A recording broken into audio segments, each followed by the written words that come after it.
back to Wired to Play, the podcast where brain science meets everyday classroom practice. I'm your host, Dr. Christie McPeck, and I'm here with Executive Director Jeni Gonzalez. And today we're diving into one of the most important concepts of early brain development, serve and return. We introduced this phrase last episode, but today we're going to unpack what it really means, why it matters so much in infant and toddler programs, and how simple play and interaction shape the architecture of the developing brain. We'll explore what serve and return interactions are, how they support infant brain development, what these interactions look like during play, and how infant-toddler teachers can intentionally create responsive relationship-based environments. Because in the earliest years of life, learning doesn't just happen through worksheets or academic skills, it happens through relationships. And every smile, sound, gesture, and playful interaction is helping build the brain. So let's explore how children are really wired to play. So let's start with the basics and just sort of describe again what serve and play is for anybody who may not have watched our last episode. So you remember serve and return comes from developmental neuroscience and describes the back and forth interactions between a child and a responsive caregiver. And so we liken it to a game of tennis. Mm-hmm. The child serves by cooing, babbling, crying, smiling, pointing, reaching, or making some kind of eye contact with the caregiver. The adult returns the interaction by responding with words, facial expressions, touch, attention, gesture, or emotional responsiveness. So again, the child serves to us and we respond to them. We return. And then the child serves again, and we have that back and forth, like in a tennis match, right, where we go back and forth. And the interaction continues. The simple exchanges that happen might seem small. When you're a mom, you don't even think about those things. You just, you're changing your child's diaper and you're cooing with them, or you're giving them a bath and you're talking about, this is your arm I'm washing, and they smile and you smile back at them. We do that serve and return naturally. Mm-hmm. I think adults are geared toward that. That's in our sort of primal being.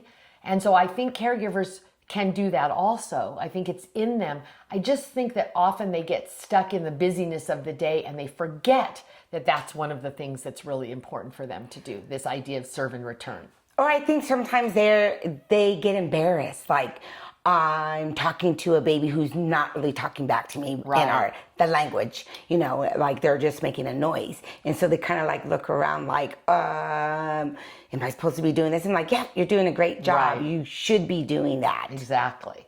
So those neural connections happen in that serve and return. In infancy, again, just as a reminder, millions of neural connections happen all the time. Our brain is full of all the neurons we'll ever have are there when we're born. And what happens in the brain, in our brain architecture, our brain development, is that these synapses form, the connections form, and they form through experience. And for infants, serve and return is a really important experience. It's one of the experiences that neuroscience knows really creates this strong connections in the brain.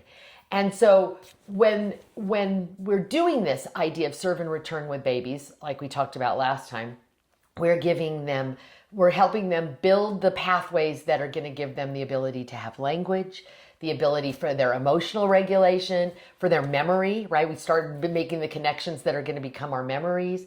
For social understanding, they begin to understand what society, how they're going to be socialized by the society around them.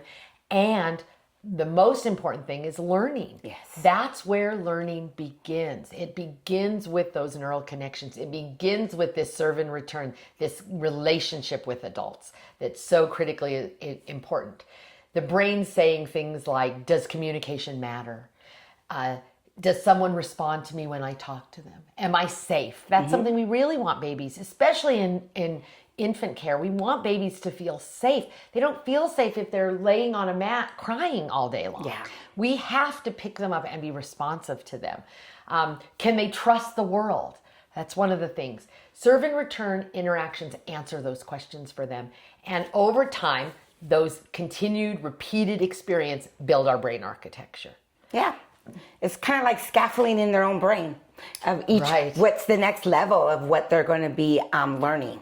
Right, exactly. And we have to do that when we're caregivers. We have to look at that at the timing of it, right? What happens? One of the things that's really important in this idea of serve and return is the timing of interactions. Responsive caregiving means we respond to their cues. Yes. Not, okay, now's the time when I'm supposed to do serve and return. Okay, talk to me, talk to it, right? That's not what we're doing here.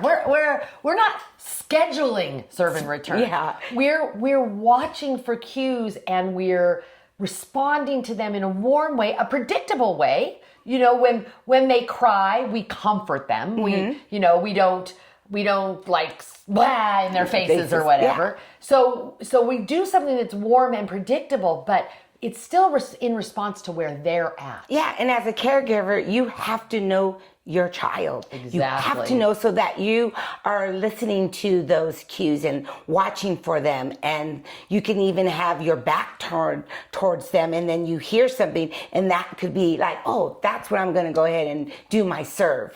Exactly. And one of the things that's important is we're not going to do it perfectly every time. And in an infant center with 12 infants, 3 teachers, we're going to miss a cue or two. But what we need is consistency. Yes. Babies' brains need consistency. They need to know there's always an adult at the ready to respond to them. Yes. And that's really important, that we don't want to ignore or miss their cues. Yes. So we have to be tuned into that. We cannot be so focused on changing diapers and, wiping down things or whatever, the more like rule-based things that we have to do in an infant center. Because there are things we have to do. There's things we legally have to do. There's things we have to do for cleanliness to, make sure we have quality programs. But we also need to understand that the relationship should be the most important thing. That should be the priority. Yes. And then we know that if we do that, we're going to be strengthening the relationships and strengthening the bonds, which is going to strengthen their connections. Yes. And the serve and return that starts out in the infant room between the adult, then as they get older, child on child, when they start that communication and I say something to you, I'm going to, wait for that response from the other child. Yes. And they build that communication. And where one of the best places that this starts, serve and return starts, is play. Yes. And that's the message you and I want to get out, that serve and play connects directly to play. Yes. Infant play isn't complicated. No. You don't need a lot of stuff. No. Infants don't need a lot of stuff. But some of the most powerful brain building play experiences are super simple. One of the best, peekaboo. Yes. Who hasn't played peekaboo with a baby? Right? We've all played peekaboo with a baby. Again, it's almost something we do naturally. I don't know why we do that naturally, but we do. Maybe it's because something in our brain tells us we need to do that as one of these serve and return things to help build the baby's brain. We play, but it's one of the best things that we do when we're playing peekaboo with them. They're learning so much, right? They're learning that somebody's going to respond. Yes. They're learning they get object permanence. They know somebody's really behind there.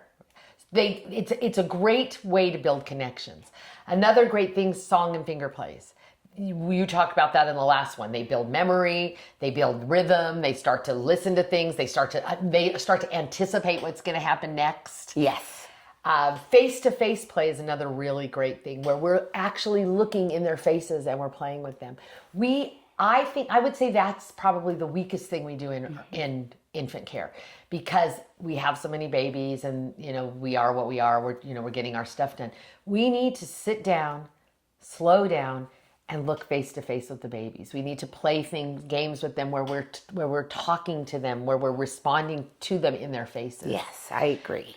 And then object play and joint attention. So joint attention is just the idea that two people are focused on the same thing, right? You and I have joint attention right now on doing the podcast. So yes. It's just we're focused on the same thing. So it's sitting down and playing, maybe doing a simple puzzle with a baby, or or rattling a rattle with a baby, but you're responding, you're using some kind of object, that's the object play, and you're responding to each other. Like when you stack the blocks and then we knock it down and we have and we start laughing. Exactly. And then you have the toddler, the babies, they want to continue to do it, and then they knock it down and then they start laughing. And so it can go on and on for a while, but that interaction, we just created that with them. Yeah, another one I love is when you give a baby something, they're sitting and you give a baby something and they throw it on the floor, and you pick it up and they throw it on the floor, and you pick it up and they throw it on the floor, and you get tired of that activity way before they do. Oh, yes. But they're learning something in that. They're anticipating the idea of getting it back.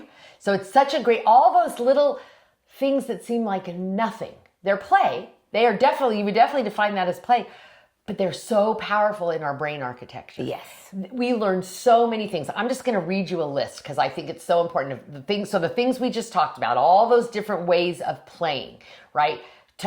Playing peekaboo, finger plays and songs, this kind of object play, all of those things. Listen to all the things that babies get from that. They get social interaction, emotional connection, anticipation, memory, right? They remember those games.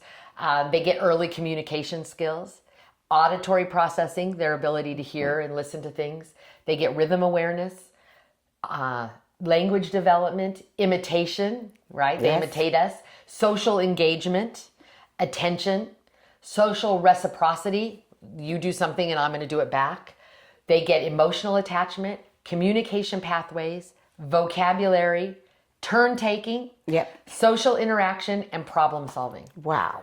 From playing peekaboo or listening to a finger play or things that we think aren't that big a deal. But boy, if we were having to do some kind of assessment on an infant and we could get all of those things, we had an activity that could hit all of those things, you're darn right we would do it. Oh, yeah. Right? In an educational, academic environment, play is so critically important. It is the thing that teaches infants what to do. So let's take a little break, and when we come back, we'll talk a little bit more about this. Okay. Enjoying today's episode?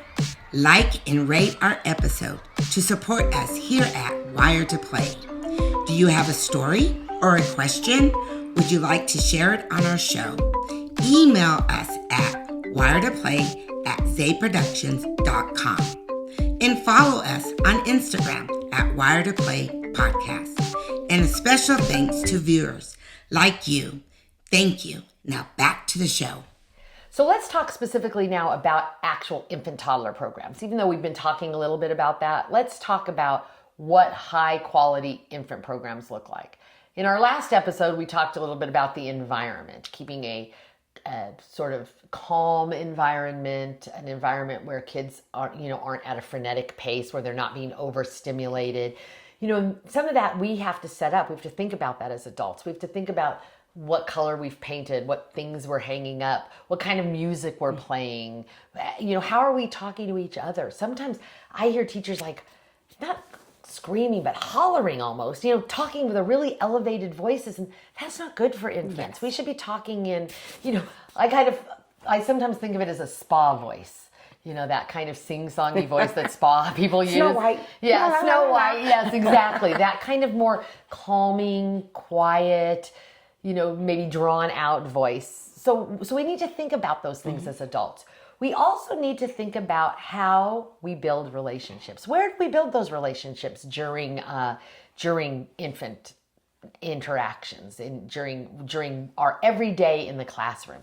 And again, we don't want it to feel false. We don't want it to feel over-planned. We don't want to say okay, now it's relation building time. Yes. We want to give them natural times to do that, natural things to do. So not rigid schedules.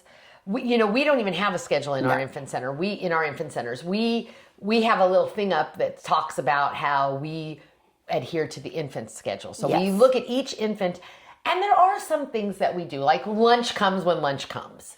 And we try, but we don't force every baby to eat when lunch comes, No, right? some babies are having their lunch at 10 o'clock in the Right, morning. we give them, or they're on baby food and they're Yes. not on solid food, or they are on solid food and we hold their lunch because maybe they're napping through their lunch period or whatever. We don't, and we try to work. I think we try to sort of start to routinize them as they get closer to moving into the toddler room. Yes. Because there is a little bit more of a routine in the toddler room, but this idea that there's not rigid schedules in an infant center, I think is really important. No academic pressure at all. No. None. We don't. I believe we don't hang alphabets up. No. We don't have color charts. No. We don't. It's not that we don't ever talk about those things. It's not that if we had a baby who was interested in an alphabet book, we wouldn't read it and talk about the alphabet. But we don't actively seek to give them any kind of academic pressure. Correct. We don't do constant transitions. That's another thing that's a real. You've known me a long time. I do not. Transitions in all parts of preschool we really have to be thoughtful about our transitions. We should not be transitioning kids, boom, boom, boom. It's one of the things that's wrong with our society today. Yes. Watch a movie today. Movies are cut like this. Boom, boom, boom, boom, boom, boom, boom. That has changed our brain architecture. Our brains need almost constant attention. Yes. We don't want to start that in infancy. No. We don't want to give them screens and show them things that are going to make them. And I'm sorry to the Coco Melon people, but one of the worst things is Coco Melon. It is cut like that. Yes. I watched this film in one of my classes. I show this TED Talk where they talk about, they show a baby, I think it's called a Baby Einstein video. And the Baby Einstein video is cut like that. Boom, boom, boom. Like you see like a picture of a pig and then a picture of a cow and a picture of a farmer. And you don't really know, there's no narrative. You don't really know what that's about. And then he juxtaposes that with a video of Mr. Rogers? Is that his name? Mr. Rogers.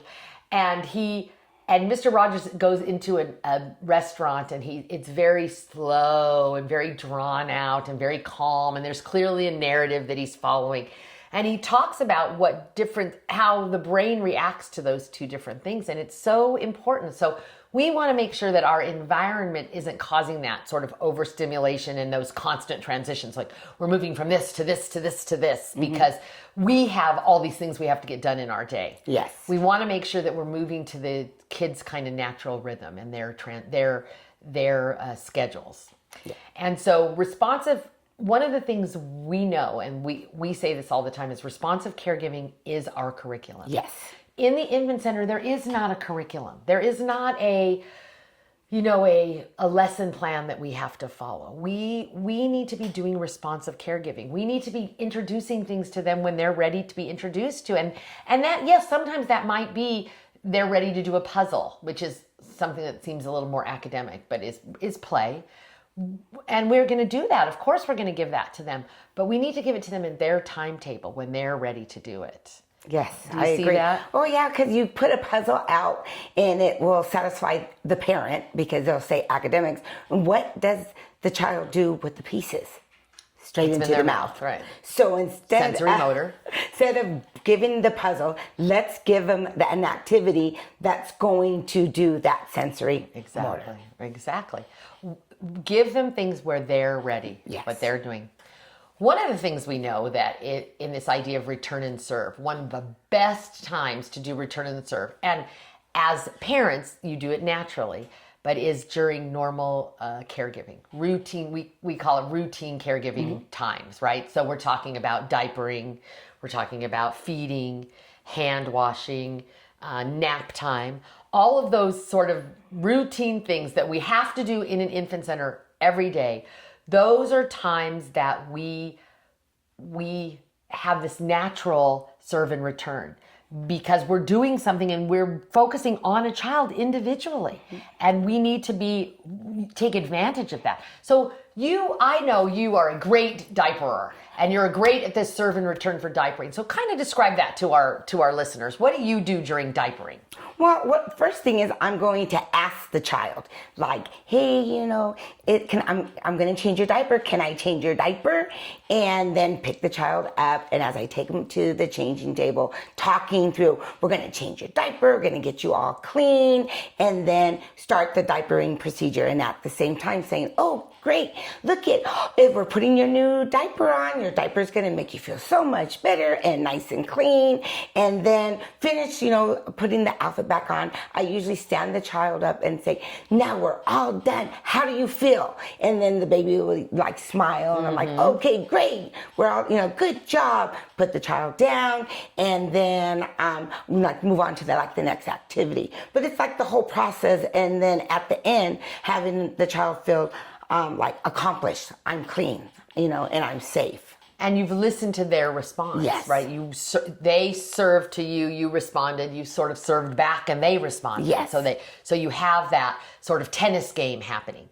What do you do if a baby's sad, like during diapering? Because there's not all babies are like, ooh, yeah, let's change my diaper, right? Because sometimes we have to change. We ask them, but we don't always give them the choice. Sometimes if they say they're poopy or something, we say, well, you have to have your diaper changed. Yeah. I know you have to leave that, and I know you're sad that you have to leave that, but you have to leave that, and you're bringing them now over. Then how would you react to that? And my reaction is going to be, I know you're sad and you didn't want to, stop, playing or looking at the book, but we got to change your diaper because I got to get you clean, and go through it with a different way of approach with the baby. Exactly. And you're naming the emotion. Yes. Which is so important. You're sad. I see that you're sad. It's okay that you're sad, right? You're not mad at them for being sad, but you're acknowledging that, and you're giving them emotional. You're starting to help them with emotional regulation. Yes. You're giving them some idea of what it means to feel something. Yes. And that it's okay to feel something.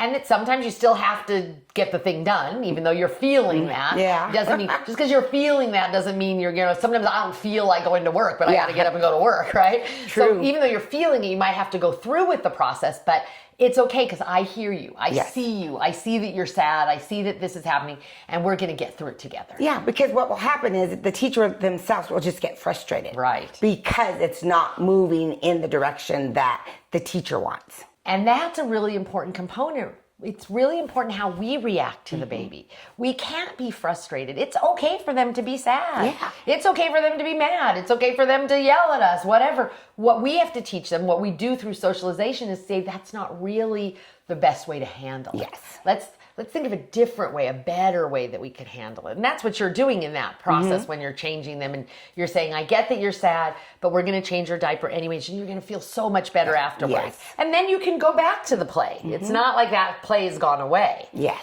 And so through that interaction, both ways, the happy baby and the not so happy baby, you've given them language. You've taught them about trust. You've connected with them. So you're fostering that attachment, that strength, and you're helping them with their emotional development. Yes. All while changing their diaper, which is just a routine basic care. And so we can't lose sight of how important routine care is. Routine care isn't separate from the learning. It's part of the learning. Right? It is the learning. It is the learning. It's the learning that happens during infant time. During this infant time. It's so important.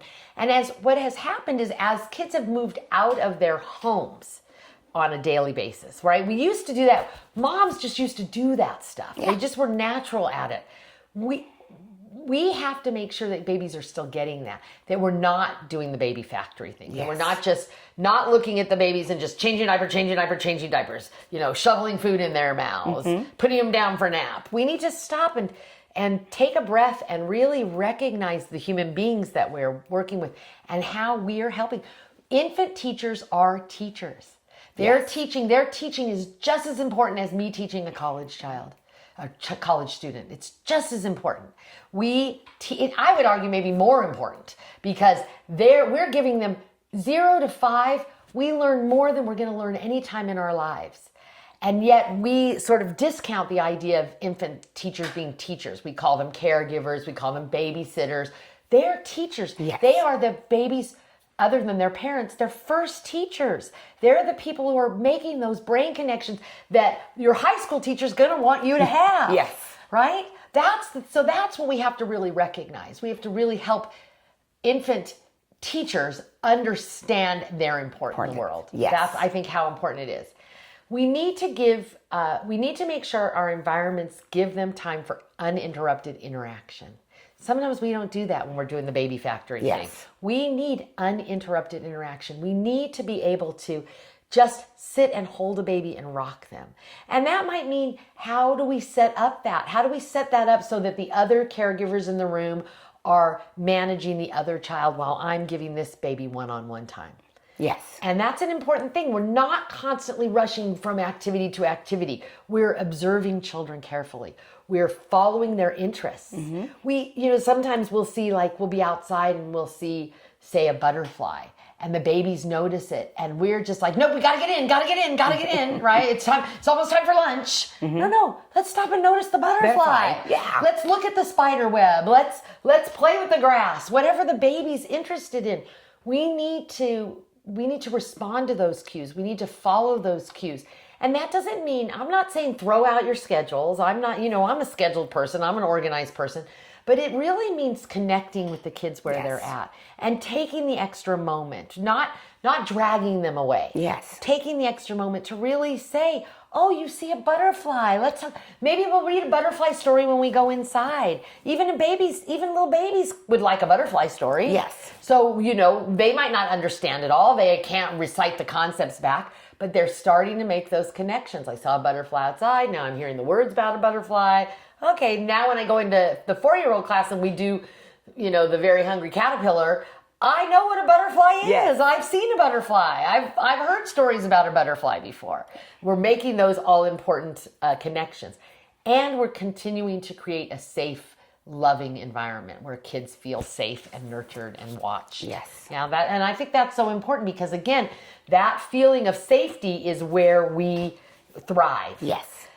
So the last thing I think we really need to talk about is this idea of the infant toddler teacher. What we want teachers to understand is they're brain builders. If you thought about it that way, if we called you brain builder, you're the head brain builder in this class, you might look at it from a different perspective. Oh, yeah. Oh, I'm building a brain. Every time I change a diaper, I'm building the brain.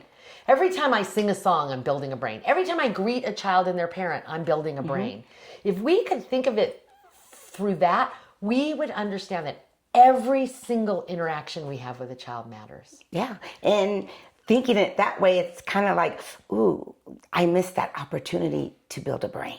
Exactly. And that's hits hard. Exactly. When we smile warmly, we're building a brain. When we narrate experiences, that's a really important thing in infancy. When the babies are doing something and we're telling them with our words, that makes a language-rich environment because they're hearing the words, they're hearing the language. They're able to make the connection in their brain, even if they can't respond to that, even if they don't really understand it at this point.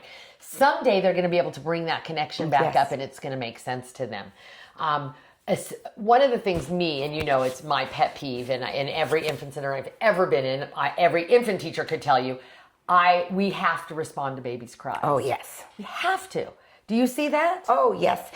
They think right away we're going to spoil the babies. I always say babies are not spoiled, adults are spoiled. And so that is how they communicate. That is how they tell us what they need, what they want. And if you really listen, their cries are different.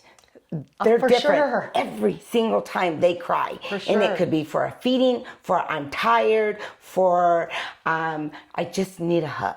Exactly. Or I'm hurt, right? Yes. We all can pitch into that I'm hurt cry. Yes. But that sort of naggy cry that infant teachers can sort of let roll off their head, and they, I'm sitting in the office and, we share a window with the infant room, and I'm sitting in the office and I hear that baby that's cried and cried and cried. And, I don't let it go on for more than a minute or so, but even a minute or so is too much for me. Yes. And I go in, I'll go around and I go right to the baby. I usually pick them up and I say, why is this baby crying? Why is there nobody in this room of adults that's paying attention to this baby?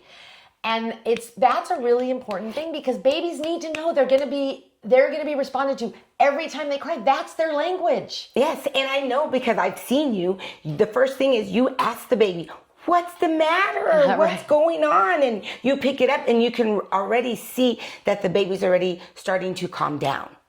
And so that's the part too, is the response that you're giving the baby to get that response back. And sometimes I can feel the teachers.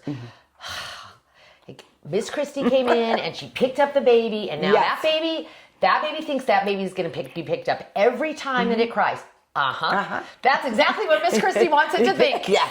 I agree. Right? That's what we want to get our teachers to. And I think we've done a really good job at that. Our teachers at both our schools really understand that. But that's important for everybody who works in an infant center to understand. Yes. Babies' cries need to be responded to because that's baby's language. Yes. Babies' cries are telling us I am unhappy for some reason.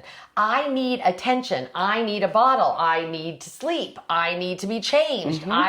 I just need somebody to chat with me. Yes. Sometimes that's all it takes. I'll go over and sit with a baby and I'll talk to them and they'll stop crying. Yes. But we cannot just ignore their cries. And I get in an infant room, it's sometimes hard. I'm in the infant room with 4 babies. So it's just me and 4 babies, and I'm changing a diaper and a baby's crying. I recognize that they can't throw the baby that's on the changing table down and go run to that baby and pick it up. But they can respond to that baby. They can say, oh, Jeni, I see that you're sad. I'm going to be right there. I'm changing Martha's diaper. But I promise I'm coming right over. I see you're upset. We still are responding to them. Yes. Responding doesn't always mean picking up. Most of the time, I hope it does. But responding just means I'm aware of what's happening in the room. I know each baby, and I know where they are, and I know what their mood is, and I know how they're feeling. Yes, I agree. And so those things, all of those things we do, the playful exchanges, the imitating sounds, the responding to cries, the smiling warmly, all of those strengthen our neural pathways. Every single thing, every interaction matters. And the emotional climate in the classroom the emotional environment in the classroom directly impacts development of those babies in the classroom. Yes. So we want our rooms to feel calm and light and responsive and warm. Yes. And so children learn best when they feel safe, connected, and emotionally supported. And so that's a really important that we set up that environment in our classroom. Yes, I agree. For the development of the baby, because we're building brains. Exactly, building brains. As we close today's episode, I want to leave you with this thought. Serve and return interactions may look simple from the outside. A smile, a coo, a song, a game of peekaboo, a teacher responding to a toddler pointing at a bird outside the window. But inside the brain, something extraordinary is happening. Neural connections are strengthening, language pathways are forming, emotional security is developing, and relationships are shaping brain architecture. And in infant and toddler programs, responsive relationships are the foundation of all learning. Because before children can fully speak, reason, or problem solve, they first learn one very important thing: connection. Thank you for joining us for this episode of Wired to Play. If you enjoyed today's conversation, share it with an infant teacher, caregiver, administrator, or a parent who supports young children. Until next time, keep nurturing relationships, responsive play, an incredible developing brain. And remember, these moments are not extra, they're essential.